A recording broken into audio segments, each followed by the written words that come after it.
and that should become the locus of the governing, the government of the UK. Commons should be the government of England, fine, let them vote who they want. If they want to vote Tories, let them vote Tories. But the UK as a whole in the Senate would now make the cabinet that would govern the UK as a whole. You can read about it. It has a website, Constitutional Reform Initiative. It's a major transformation of the current system. And one of the fundamental things I'm proposing is a truth oath. So in all the assemblies and parliaments of the UK and in Europe as a whole, there should be a parliamentary veracity truth oath taken. Of course it's visionary stuff, but then hey, Gladstone is calling us to a chivalry of controversy, and that is what I'm responding to. And I've shared my ideas with, I think it has to be a coalition of groups, the Labour Party, the Liberal Democrat Party, the Green Party, the SNP, the Scottish National Party, that is, Plaid Cymru, the Welsh Independence Party, and other similar reformist parties in the Alliance Party in Ireland, and probably Sinn Féin as well, who are committed to peace and common sense policies, as far as I can tell, and some of the more moderate unionists as well. I think it's something that, if we're going to recraft the UK into a modern, civilised place to be, that's got to fall to a reformist alliance. I don't think the Tories would do that. It's not in their interest. They want to turn the UK into a kind of offshore banking cartel in the hands of the military-industrial complex and sell it off to whoever will pay. Mostly American and Chinese and Russian, oligarchs. And they're, I think personally, corruptible by these outside forces. So I think we have to be very, very careful what's going on in the UK. We have to watch and join up the dots, and I think if you really go into it, I think you'll see that something like I proposed is a way forward. Alternatively, we're going to get Scottish independence somehow. And I want to say that the threatened arrest and trial of Craig Murray I find shocking. He has been commenting on the Assange case with great, intellectual gravity. I've met Craig Murray. He's a good man. He was the British ambassador in Uzbekistan, who was asked to do some pretty dreadful stuff on behalf of the British state. He discovered, he was a career diplomat. He trained. This guy has degrees and qualifications, far more than the average person on the street. And he was committed to Britain. He was committed to the idea that we are supposed to be a good nation doing good things in the world, and advancing human rights. But when he found himself in the position of ambassador in Uzbekistan, he was told that no, that's not true. You're there to represent what we say, and we make the policy here in our little cabal of Tony Blairism, which at the time, post-2003, was to back America and its war against Iraq and its clampdown on terrorism, the war on terrorism, regardless of any moral, ethical considerations. And the president of Uzbekistan at the time was using this to bash any human rights spokespersons in his country, some of whom were Islamic. They weren't extremists, they were just like ordinary people like me, speaking out and saying truth is truth. And instead, the response of the estate was to boil them alive in oil and do all kinds of medieval barbarisms to them. And it's documented in Craig's book, Murder in Samarkand, which I recommend to people. So when I read that book and when I met Craig and I studied it, I thought, this is a good man. This is a man that believes in ethics and politics going hand in hand, as Robin Cook had done, a great Labour foreign secretary briefly, who was then forced to resign when Tony Blair went against the rule book. The trouble is, you see, the Gladstonian rule book of ethics and foreign policy are interconnected, was never written down, it was never enacted. And you see, the trouble with the legalistic types is they think unless it's a written law, it doesn't apply to them. And they threaten, and they say, well, sue me then. And that's the whole Jack Straw, Tony Blair mentality behind the invasion of Iraq in 2003, which is, well, what we did was legal because, look, show me it's against any law, And you've got to be an expert in legalism to be able to counter-argue them. That whole argument has gone to the wrong place. It's a moral argument, whether our country is a good country and an ethical country or not. That was Robin Cook's position, and it's mine, and it's Craig Murray's. And he's been fighting a lonely one-man battle ever since for his personal vindication. And now he's adopting to help others. So he's been fighting for Julian Assange with some very incisive reporting. Julian Assange is another example of a person who's playing by the old Gladstonian rulebook, who believes that ethics and foreign policy actually are interconnected and indissolubly linked. As an Australian, he was brought up to believe in, just for basics, freedom of speech and human rights, and the freedom not to be shot by drones in the air, just suddenly zapping you, as happened, as WikiLeaks exposed. And the freedom not to have your country subverted by cabals that have taken over the USA and are now using it to further their own military self-aggrandizement over the advancing of the well-being of the American people as a whole. I mean, 140 million poor Americans.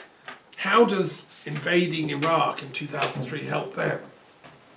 Well, it doesn't, of course not. So the punishment for Assange is the legalisty, then, try and have him arrested and taken down. And they want to extradite him into the States so they can incarcerate him and probably kill him off. And what Craig Murray's been doing is very intelligently explaining what's going on legally behind the scenes, because he understands these matters. He also has been monitoring what happened to Alex Salmond, who is a powerful advocate of Scottish independence. And although I voted during that referendum against Scottish independence, I think I've subsequently changed my mind, having seen the ignorance of the English hijacking of the UK state under the Tory party and the lack of ethics, lack of morality. I think if Gladstone was alive today, he would be utterly opposed to that. I mean, he would probably support Scottish independence and Alex Salmond. I think he would support the Cry as the last possible station before we have to get off at full independence. So what it turns out from Alex Salmond is that trial was pretty much gerrymandered. And if you read Craig Murray's posts, it's pretty obvious, and you read just joined up thinking, and I've spoken to other people who were there, that the evidence brought against him was fake. He was accused of sexual crimes, which were all fake. I mean, it was a deliberate attempt to blacken the name of a popular and intelligent Scottish nationalist leader who genuinely believes Scotland will be better off independent. I happen to disagree with him. I think I did then. I'm not sure now. If there was a public debate between me and Alex Salmond on telly, it'd be interesting. I don't know. But I do think absolutely they deserve the right for a second referendum, because the conditions have changed from that first referendum, when a lot of people like me voted to keep the UK together because we believed in the UK as a project. We believed it was a good place, it was a fair place, and we could make it even better. We could have more of a peace policy, we could elect governments that were decent, and so on and so on. Alex Salmond all along was saying, no, that's not possible. The UK is a crooked place. The Tory party that runs it is a crooked party, and even Labour, who have gone along and colluded with it, are not, robust enough to stand up to the crookedness that is embedded in the intelligence services and the culture of Englishness that thinks it has the right to dominate Scotland, and from then and dominate Ireland, and from then it went on and built an empire around the world, dominating other indigenous cultures through sword, fire, and brimstone. So anyway, I think Alex Salmond's voice is an important one and shouldn't be suppressed. And to misuse criminal proceedings in a way to try and silence that voice is going back to medieval barbarism. Are they going to be pouring boiling oil down the throats of these Scottish nationalists before a few months are out. That's what they used to do in medieval times.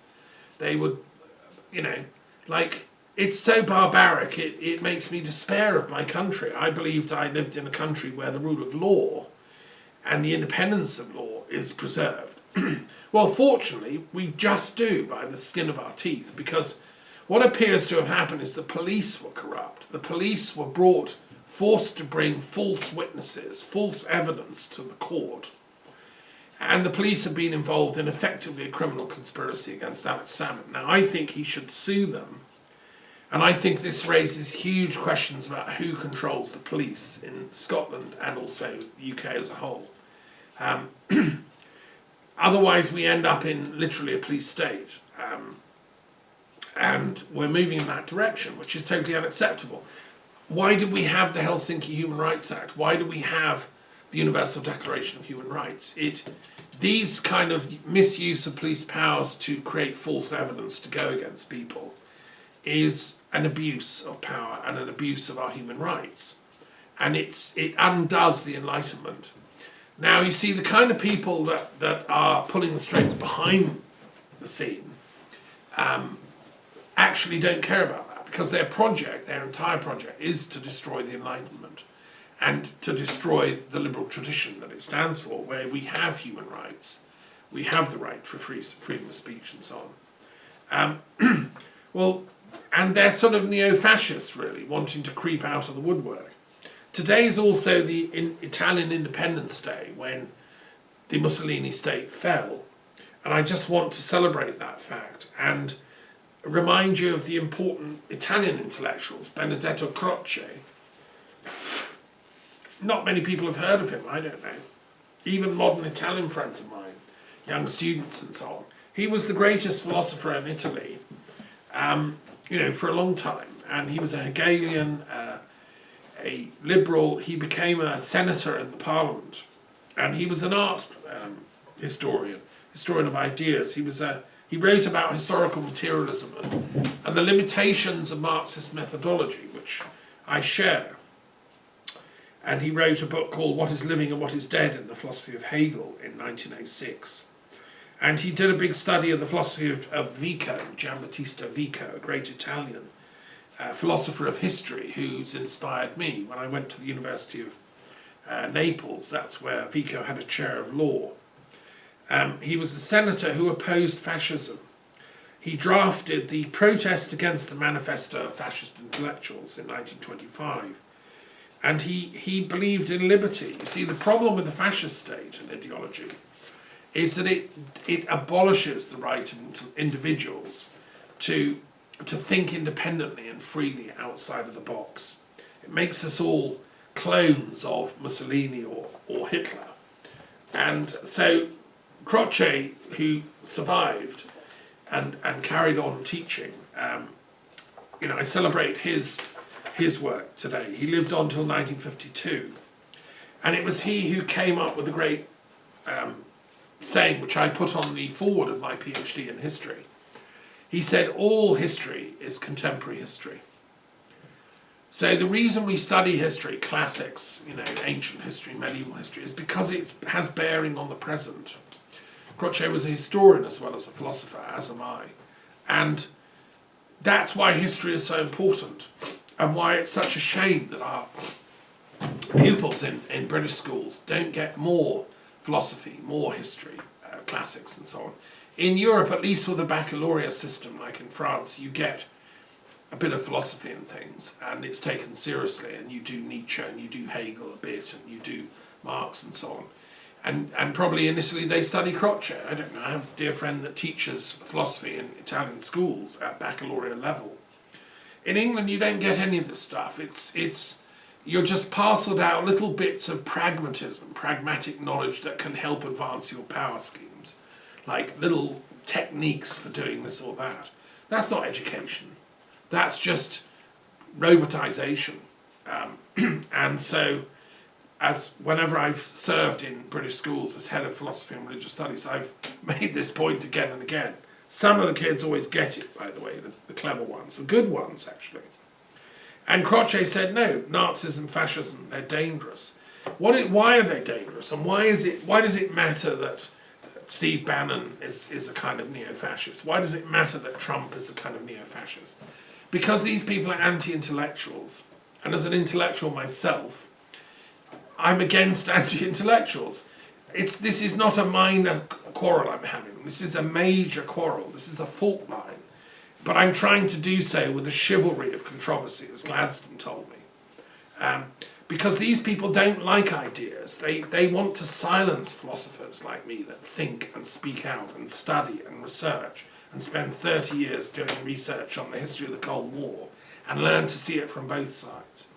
And that spend 35 years studying the philosophy of peace and learn to see how the planet could be healed and made into a peace planet instead of a war planet. Well, these neo-fascists and anti-intellectuals don't like people like me because we actually point to the nakedness of their own emperors, who are parading their military budgets and now their bioweapons budgets, which have caused planetary lockdown. Because I'm pretty convinced that this is a bioweapon that's leaked. The research is in the same stable as the bioweapons, warfare production, and that's why I'm calling for Canada to initiate an investigation into that possibility. I suspend judgment, but let the chivalry of controversy proceed as the UN inspectors go in, and we'll revisit this. And that brings me to my other hat, so to speak, which is as coordinator of the World Intellectual Forum in Europe. We have members scattered from Armenia to, Italy to Spain to wherever, Germany and UK. And just recently we've had the 75th anniversary of the Armenian Genocide, when millions of people were illegally killed by the Turkish regime simply because they were Armenians. They'd always lived happily in Turkey. They'd been bureaucrats, civil servants, poets and intellectuals in the Ottoman Empire. The Ottoman Empire, in theory, was supposed to be non-discriminatory. In Islam, you're not supposed to make racial distinctions. Islam is a spiritual submission that's open to every culture, nation and race. That was the point of Muhammad's last sermon. That's why it's so important. But these Turks, I don't know, they lost the plot during World War I. It's very, very, very sad. It's why I'm against wars, because it does funny things to nations. And they got a small idea of Turkishness as better than Ottomanness, and therefore the Armenians didn't qualify anymore. They were a non-people. And they were also dangerous because most of them were Christian, and they were allied, therefore they thought, to Russians, who were their enemies in the war, and they thought of them as a third column who would be Machiavellianly agitating with Russians, which they weren't. They were loyal to the Ottoman, regime. But the Turkish people that had taken over the government didn't believe it, and they ordered the illegal roundup of all Armenians in Turkey, and millions of them were rounded up, killed outright, or marched into the desert in long columns where they would be allowed to die of thirst and literally just march to the death. If you don't know what happened, research it. This is called the Armenian Genocide, and it was one of the war crimes of World War I, one of the most horrendous. The Turkish people, apart from a few intellectuals, have never come to terms with this. They've never acknowledged what happened, because they don't know what happened. Most of them have been denied access to the information. I'm a lover of Turkey. I've been there several times. I've told you I love Troy. I mean, I love Turkey, its culture, its history. But I don't like the Armenian Genocide. This was a blot. And I think every Turkish child should learn about this in school. And make reparations, really. I mean, how do you say sorry all these years later? I don't know. The only way to do it is through knowledge. It's the only way where you can repair the fabric of mistrust between peoples in the world. And that can only come through truth. The suppression of truth in the name of a nation doesn't work for me as an intellectual. the advancement of truth is something that is a universal human right, whatever the colour of your skin, religion or ethnicity. So we had that anniversary, and that was very moving. We have a World Intellectual Forum coordinator in Armenia, and I have contacts with Turkish intellectuals, obviously. So the World Intellectual Forum is still going, busy. We're all on lockdown, so we're sort of sharing emails and things. In my talk to the Warrior Sage community, I talked about this. And I mentioned a joint project that has been created, this World Messiahship, Avatar and Seoshant Council, which I've set up jointly with the World Intellectual Forum. I explain its origin and so on that talk.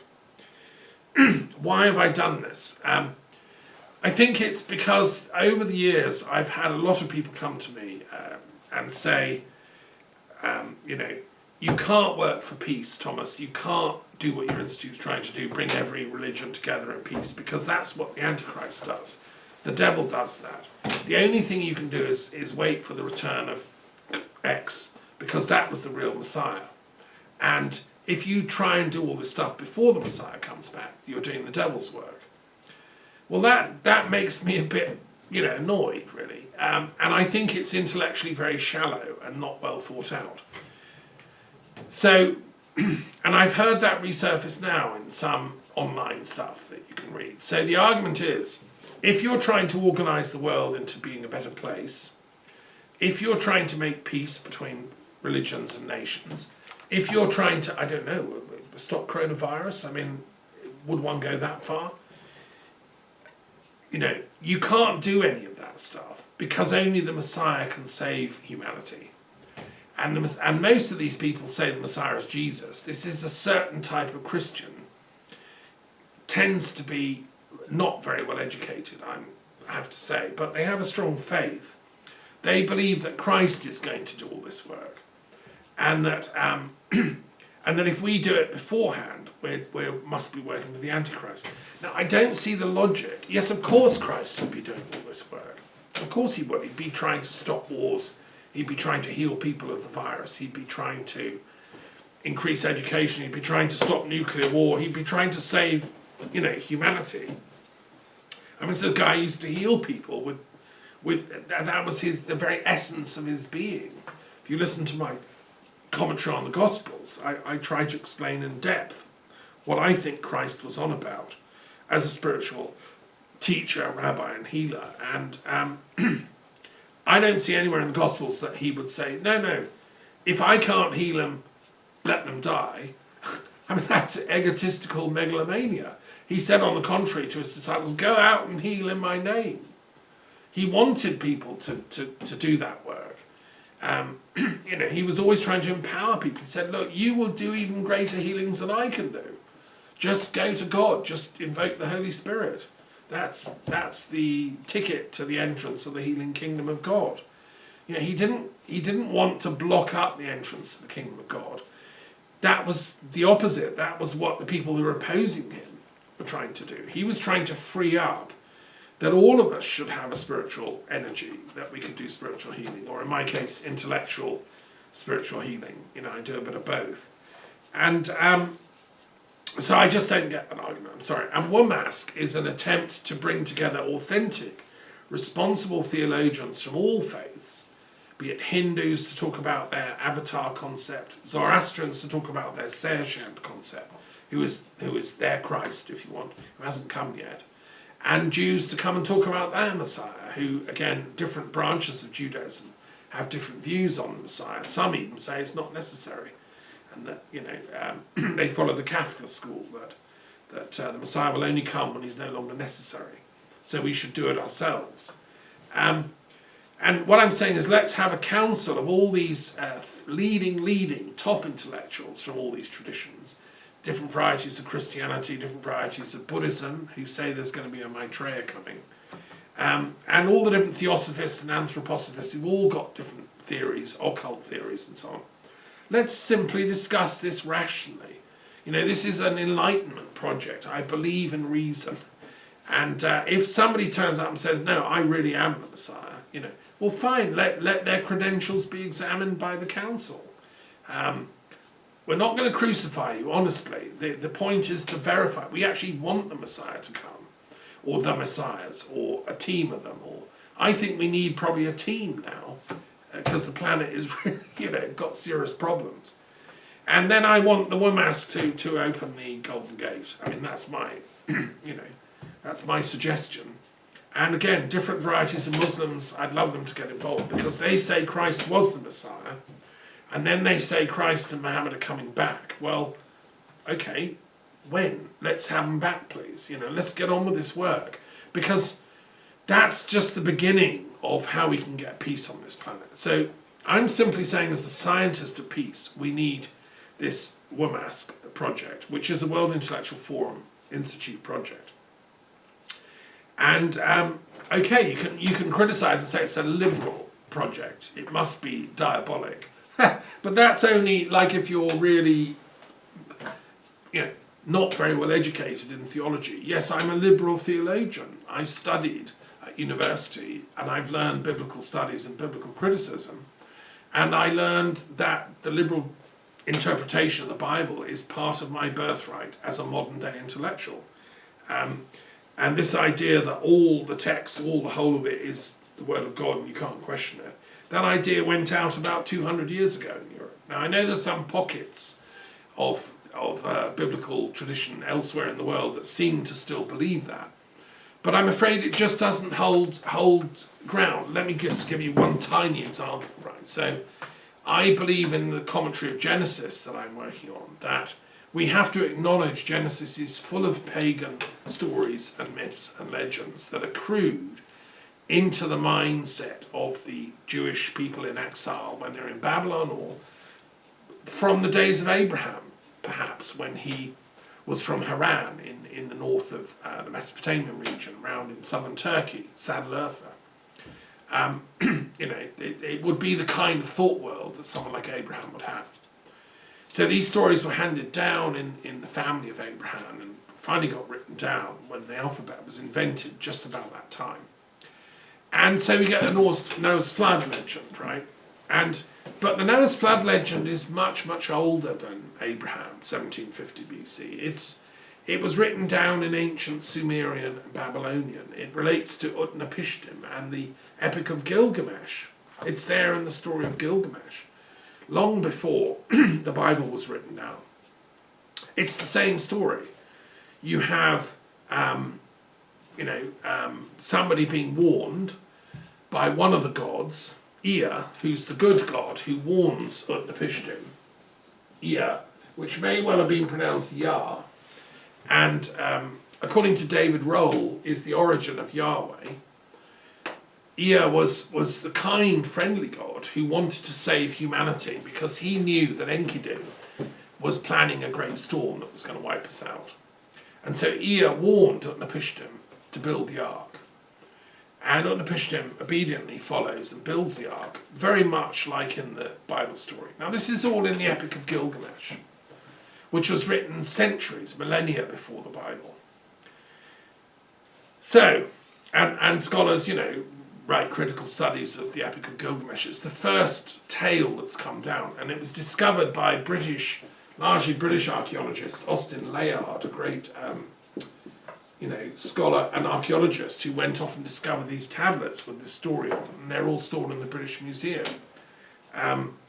So therefore we know that given stories like this in Genesis is a composite structure from many sources, from ancient pagan sources, which were then amalgamated through the spiritual lives and experiences of people like Abraham, who I believe was a real figure, and Moses and all the rest. They filtered through their own subjectivity these earlier texts and traditions, and then their scribes and so on wrote these things down, and eventually under the monarchy of Israel they were written down in a slightly more formal structure. And in later times, it became the Bible as we know it. But that was an evolution over many, many, many centuries. So I think this, to me, this is why I'm liberal in my biblical studies, as was Gladstone, that we cannot afford to have this literalist reading of these texts, because it's far, far too dangerous. And also it just dumbs us all down as a culture. Spinoza protested. I mean, within Judaism, this story has also been won. And Moses Gaster and the great scholars of Jewish studies that have inspired me hugely, these people are saying the same thing. This is not something that I'm alone in voicing. The entire Judeo-Christian world, at its intellectual levels, has come to this position, including the Vatican, I should say. Vatican II and the liberalisation of the church accepted the findings of biblical studies. So that's ongoing work, and in my commentaries on the Bible I've been trying to make these points. I also therefore want to celebrate the fact that we've just had the birthday of a very great intellectual called Immanuel Kant, who lived in Königsberg in the mid to late 18th century, and who was one of the founders of the Enlightenment. I wish he were alive today and we could have a long chat. He visioned a peace plan for Europe. He thought that there would have to be some kind of federal council that would agree to prevent wars. And he would really support and love the European Union idea. But he would say, yeah, but it's still not good enough. They should sign a peace treaty with all of Russia and the Eurasian Economic Council. They should sign a peace treaty with America and the USA. And sort of not create a European Union that's like going to be a geopolitical force in its own right. That's not the purpose of it. And some idiots are trying to turn it into that. No, they're not real Europeans understanding what the project's about. And I noted with interest that our peace activist from Berlin, Rainer Braun, was grumbling at the EU project to turn itself into a geopolitical militarised force. Well, Rainer, we need a chat about this, because as far as I'm concerned, that's not what's on the agenda. What I've been trying to do is get the European Union to create a European Union mediation service. And they did win the Nobel Prize for Peace. They have been trying to do mediation. And the foreign affairs person, who keeps changing, has been doing a lot for peace. So don't swallow the propaganda that the EU is a militarised project. It's not. It's trying its best to do peace within the limitations of its own thought world. And so if Kant was alive, he'd want that European Union mediation service set up and running, please, like 10 years ago when I first proposed it. And really what Kant was about was the ending of seeing nations as the moral arbiters of history. No, they're not. They're just, part of the problem, actually. And this idea that you should lie to advance the cause of your nation is immoral. Kant would say this is not ethical. That's not ethics. Ethics is only the autonomous free choice of a person acting when their critical reason is inspired with the love of God so much that they cannot do other than tell the truth. And Kant's vision was that eventually we can all get to that point through enlightenment, that truth comes out of our mouth, And if you don't know something, you say, I don't know. I mean, that's part of truth. You become silent. That's fine. So anyway, and that's when we get to the internationalization of ethics. And we reach the true, a globalization of virtue. What we've got at the moment is a globalization of war and militarism and dark forces and propagandistic forces and all that. That's just globalization of ego. What we need is the globalization of ethics and truth and justice and kindness and love. That's what conferences like this recent anti-nuclear conference are about. It's what I'm trying to do with my talks. That's why YouTube is such a good vehicle. But we should be, if only we had like a tenth of what the military have.